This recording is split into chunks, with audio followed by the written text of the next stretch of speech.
All right, we're in.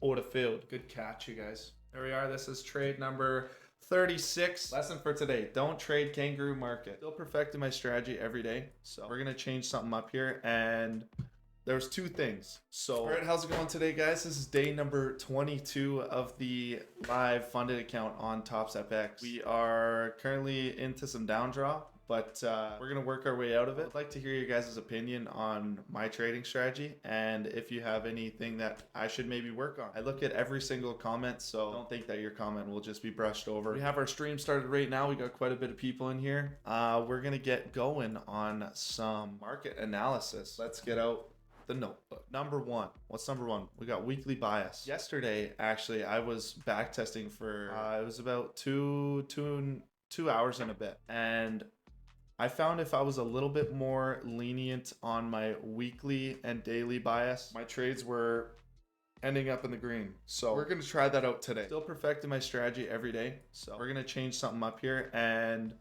there's two things. So one, I found being lenient on my weekly and daily bias kind of helped me. And then the hourly, kind of following where price wants to go for the hourly. And then I also mentioned it in trade notes in the Discord. Every time I placed my take profit, I kind of shot for the moon. Prices kind of already went to the place we want to go, and then it retraces. I'm gonna be looking for the recent low. Anyway, let's get going. Weekly bias, we are bullish. We're also bullish on the daily. It's most often going to be the same as the weekly. Number four, number three, sorry, what's our 4 hour price action? See, this is where I kind of get bearish thoughts, is this wick down here. So it has a chance to be like just a sweep and then go higher, right, with this low, or we have a chance to reach these lows down here. So personally, I would say that the 4 hour is bullish. We have number 4, 1 hour key levels. Let's go through and mark some of these out. So first thing I see is this big imbalance. So that's number 4 is 1 hour key levels. Now going to number 5, 15-minute target areas plus the 1 hour. So they often line up. 15-minute gives us an extra low here. Going on to the SMT. These are equal highs on the S&P 500. Not gonna lie, that's a pretty strong draw on liquidity. We might want to go seek out these highs before we continue lower. Not gonna lie.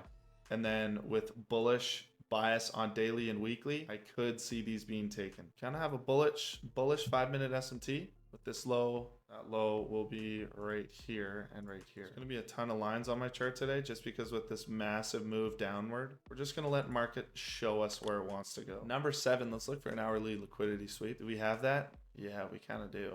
Right, all the way down here. We do have an hourly SMT. Do you guys see this? Okay, so this low right here, and we see that this low is swept by MES and then not on NASDAQ. There's things showing us that we want to go bullish and bearish. So I really want to confirm with an A+ setup that we want to go either way. So for me to have an A+ setup, we need some form of liquidity swept, which is kind of being done now with MES, right? With some of these lows.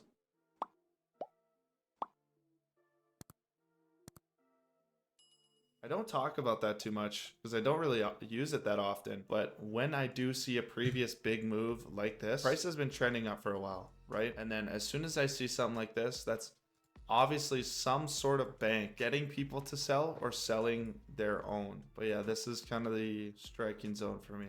If I were to look to enter a short, I'd like this to like be a retracement, SMT to play out, catch a little bit of a retracement, then continue downward. We have a bullish SMT on the hourly.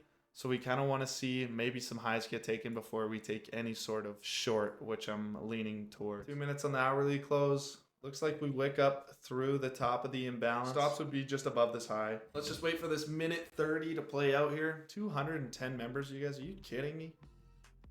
That's fucking mind blowing. So what I would like to see here is on the minute chart, I would like to see a touch off this inverse fair value gap here, and then an entry off the break structure. Okay, let's see some bearish momentum. Off this candle close here, we could see an entry. All right, we're in. Order filled. Profit down there. All right, let's see this thing launch.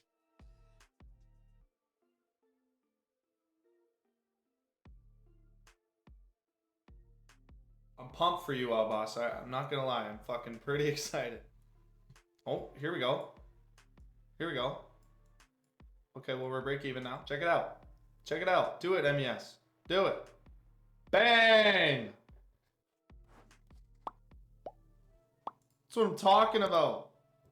Damn, W trade, you in this? Fucking right, sir. Holy, just made 421. Bang, that's what I'm talking about. W. Told you it was a W. Hell yeah, I was here. Fucking rights. Let's go, guys. What a trade. We're in that golden zone. I honestly think we continue lower, you guys. London lows aren't even taken. Close above the 79% extension. Where would our target be? Guys, I think we're going to enter here. Respect off this gap once, twice, a sweep downward, and a slow... We need a good break of structure here. Okay, well, we're gonna enter here. Here we are. First, before we get too ahead of ourselves, we'll go break even. Bang! Ah! Bang, bang, bang! That's what I'm talking about, you guys. Let's go. See! Let's go, fellas. Easy, easy. Bro is getting edged. MQ on its way out again. MNQ, please close hourly break. Fucking right, you guys. Let's go. That's what I'm talking about. 2 back-to-back banger trades for today.